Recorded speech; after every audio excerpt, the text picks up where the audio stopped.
تمام تعریفیں اللہ تعالیٰ کے لیے ہیں جو تمام جہانوں کو پالنے والا ہے۔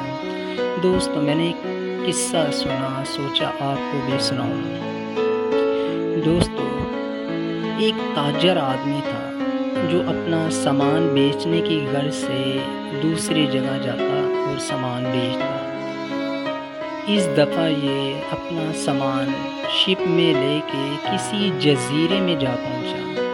وہاں کا عجیب ہی قانون تھا کہ جو شپ میں سے پہلا مسافر اترتا، یہ قبیلے والے اسے اپنا سردار مانتے، بادشاہ مانتے۔ تو اتفاق سے یہ جس شپ میں سے اترا، اسی شپ کے لوگوں میں سے سب سے اترنے والا پہلا مسافر یہی تھا، تاجر۔ تو انتظامیہ نے اسے روکا اور اس کے گلے میں پھولوں کے ہار اور تحفے طوائف دیے اور اس سے کہا کہ آج سے تم ہمارے بادشاہ ہو، ہمارے سردار ہو۔ تو یہ پریشان ہو گئے، یہ کہنے لگا بھائی میں ایک تاجر آدمی ہوں، میں اپنے سامان بیچنے کی غرض سے یہاں پر آیا ہوں کہ یہاں پر اپنا سامان بیچوں گا اور کچھ یہاں سے سامان خرید کر کسی دوسری جگہ پر جا کے اس کو فروخت کر دوں گا۔ تو میں آپ کا سردار نہیں ہوں، میں آپ کے قبیلے کا کوئی بادشاہ بوشاہ نہیں ہوں بھائی، میں بس ایک عام سا بندہ ہوں۔ تو قبیلے والوں نے بتایا کہ بھائی یہاں پر شپ میں جو سب سے پہلا مسافر اترتا ہے وہی دراصل ہمارا وہ سردار کہلاتا ہے۔ تو اس نے کہا بھائی میں کوئی سردار سردور نہیں ہوں، میں اگر کہتے ہو تو بھائی میں واپسی چلے جاتا ہوں، میں آپ کا کوئی سردار نہیں ہوں۔ انہوں نے کہا نہیں بھائی، قبیلے والوں نے بس یہی بات رکھی کہ اب آپ 1 سال کے لیے ہمارے سردار ہو اور آپ کو ہمارے ساتھ چلنا ہی ہوگا۔ تو جی وہ تاجر بیچارہ پریشان کہ بھائی میں یہ کس مصیبت میں پڑ گیا۔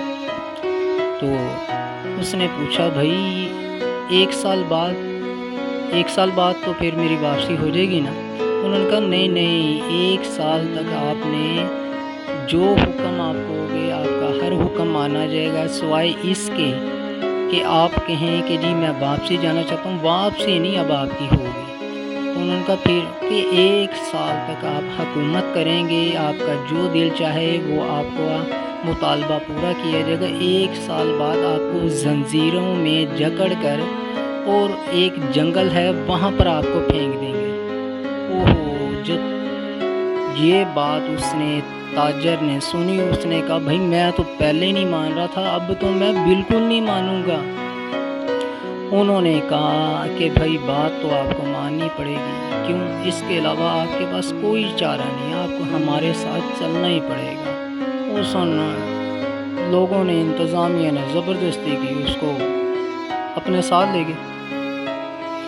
اب اس نے کہا کہ بھائی میں کیا کروں بھائی، اب 1 سال کے لیے مجھے یہی مصیبت سمجھ میں نہیں آ رہی کہ یہ ان کا کیسا قانون ہے کہ جنہوں نے مجھے یہ 1 سال کے لیے بادشاہ بنایا، اس کے بعد جو ان سے زنجیروں میں جکڑ کر مجھے وہ جنگل میں پھینک دیں گے۔ تو سوچتا رہا میں اس پریشانی سے کیسے نکلوں۔ اپنے وزیر کو بلایا، پوچھا بھائی یہ میں کوئی راستہ ہے یہاں سے میرا کوئی نکلنے کا؟ انہوں نے کہا کوئی راستہ نہیں ہے تمہارا نکلنے کا۔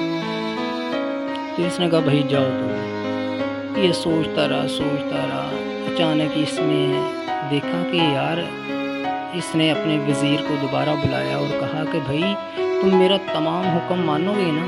اس نے کہا ہاں تمام حکم مانیں گے۔ اس نے کہا کہ مجھے وہ جگہ دکھاؤ جہاں پر تم نے مجھے پھینکنا ہے۔ تو یہ ان کے ساتھ گیا، دیکھا جنگل میں درندے ادھر ادھر یہ اس نے فوراً دیکھا اور واپسی کہا بھائی واپسی چلتے ہیں، یہاں تو بہت برا حال ہے۔ یہ سوچ میں گم، بڑا برا حال۔ اس نے وزیر سے کہا یار تم میرا سارا حکم مانو گے نا؟ ہاں سارا حکم مانیں گے۔ اس نے کہا کہ بھائی میری جتنی بھی فوج ہے نا وہ ساری اکٹھی کر لو۔ تو فوج کو بلوا لیا گیا۔ فوج کو کہا کہ بھائی میرا حکم یہ ہے کہ پورا کا پورا جنگل جتنا بھی درندے ہیں ساروں کو مار دو، جتنے بھی درندے ہیں جو کچھ بھی ہے سب کچھ ختم کر دو، ادھر سے جنگل صفایا کر دو، ایسے میدان بالکل صفایا۔ تو فوج نے حکم ماننا تھا، انہوں نے ایسے چن چن کے ایک ایک جانور کو مارا، یوں سب درندے صاف، میدان درخت ہر چیز کو صاف کر دیا۔ اب اس نے دیکھا کہ بھئی سارا کچھ کلیئر ہو گیا، اب خیر ہے، تو اس نے دوسرا حکم کیا دیا بھائی کہ اب یہاں پر بہترین سا مکان تیار کر دو۔ اب کچھ عرصے بعد مکان تیار ہو گیا۔ اب اس نے آرام سکون سے یہ اپنے سال گزرنے کا انتظار کرتا رہا۔ جیسے ہی سال مکمل ہوا تو آگے اس کو پکڑنے کے لیے تاجر نے کہا بھائی پکڑنے کی ضرورت نہیں ہے، میں خود تمہارے ساتھ چلتا ہوں۔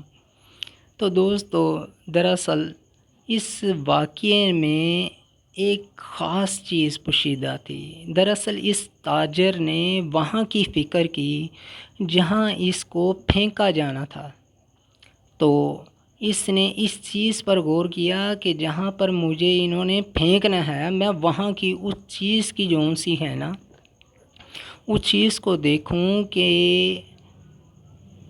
میں کیسے وہاں سے چھٹکارا پاؤں گا۔ تو اس نے اسی فکر کو کرتے کرتے جیسے بھی کیا تو اپنا وہ کام کر لیا کہ جہاں پر اس نے رہنا تھا وہاں ایک بہترین سا گھر تیار کروا کر وہاں پر رہنے لگا۔ دوستو، جیسے ہم اس دنیا میں زندگی گزار رہے ہیں، ہمیں بھی یہی کوشش کرنی ہے کہ ہم دنیا میں رہ کر اپنی آخرت کی فکر کرنی ہے۔ تو دوستو، ہم سب کو مل کر یہی کوشش کرنی ہے جب تک کہ ہم زندہ ہیں۔ تو اللہ تعالیٰ سے میں یہی دعا کروں گا کہ اللہ تعالیٰ ہم سب کو اپنی آخرت سنوارنے کی توفیق عطا فرمائے، آمین۔